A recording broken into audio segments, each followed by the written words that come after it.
they can assume form, including spacemen or solid objects like flying saucers or so on. That's why when they appear on the radar scope and a jet gets up there, they vanish right in front of the palisade, because they're nothing but a spirit.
We'll start up here. In 1784, an act of God placed the Bavarian government in possession of evidence which proved the existence of the continuing Luciferian conspiracy. This explains the previous 9 pages, goes into it in detail. We don't have time to do it completely.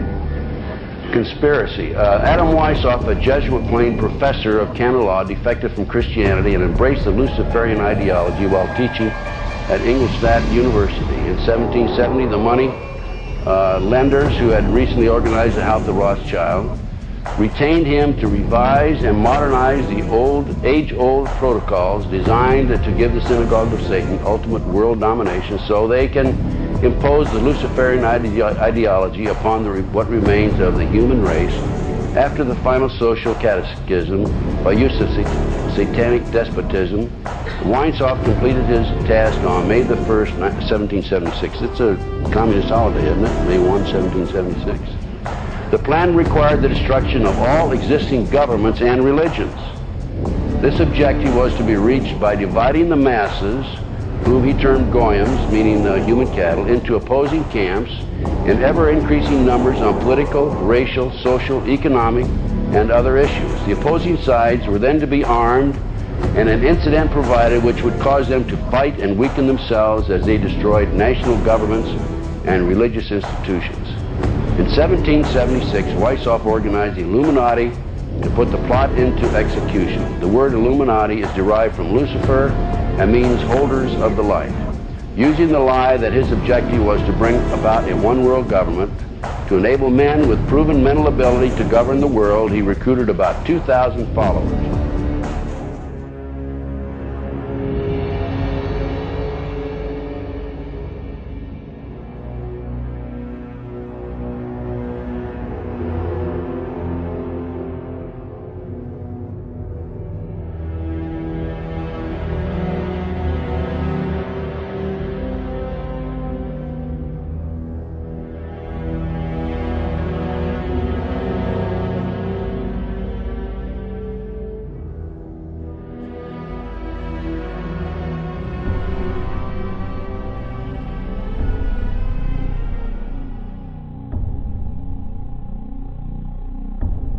No one would help me.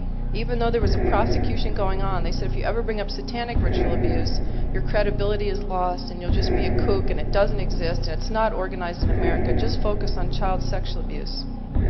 So I took my children to a child sexual abuse hospital. And while they were being treated, and I had legal custody of my children, and my husband and his lawyers and the judge found out my children were in an expert hospital, they confiscated my house, everything I've ever owned, from my baby pictures to my clothes. I walked away with literally the clothes we had on our backs.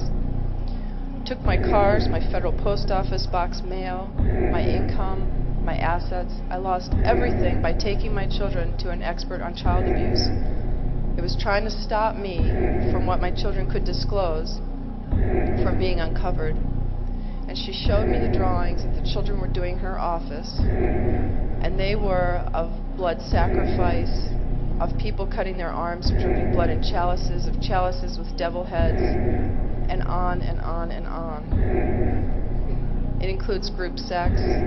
It includes children being killed. And I remember I just felt like my guts were just punched out of my body. I did not know what to do. I didn't know where to go. I called every organization in the country asking for help, children's organizations. And no one wants to acknowledge satanic ritual abuse. His mom had taken him to protect him. And they were found. And I had been underground for 3 years, by the way. The mother and this little boy were found. The little boy was taken to a basement. He was crucified alive. First he was skinned. Belial, a mighty king created next after Lucifer, appears in the form of a beautiful angel seated in a chariot of fire and speaking with a pleasant voice.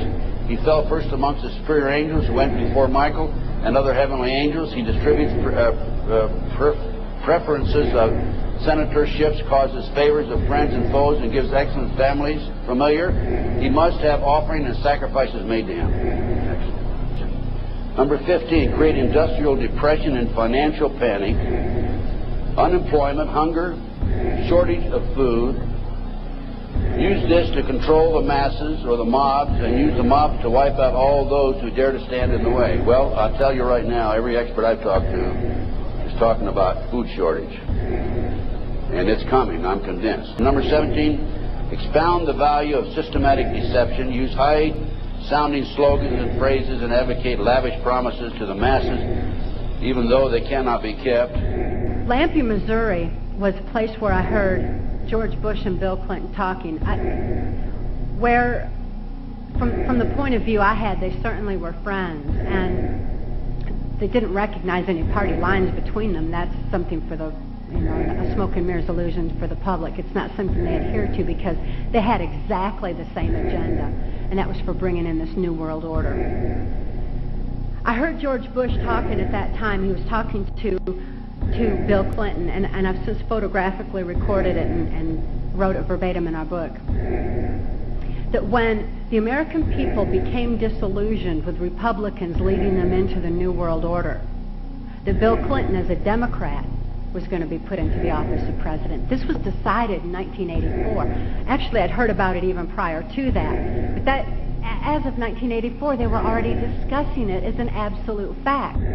Number 20, establish huge monopolies toward world government control. We're seeing that today, the huge monopolies. Number 21, use high taxes and unfair competition to bring about economic ruin by controlling raw materials, organize agitation among the workers, and subsidizing competitors. GATT, NAFTA. Number 22, build up armaments with police and soldiers sufficient to protect our interests.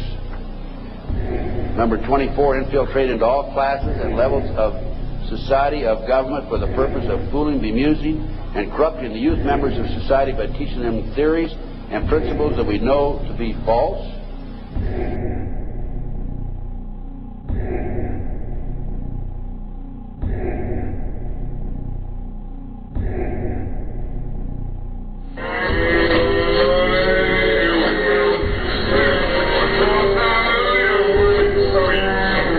Operation Northwoods, the plan called for innocent people to be shot on American streets. This is the Pentagon.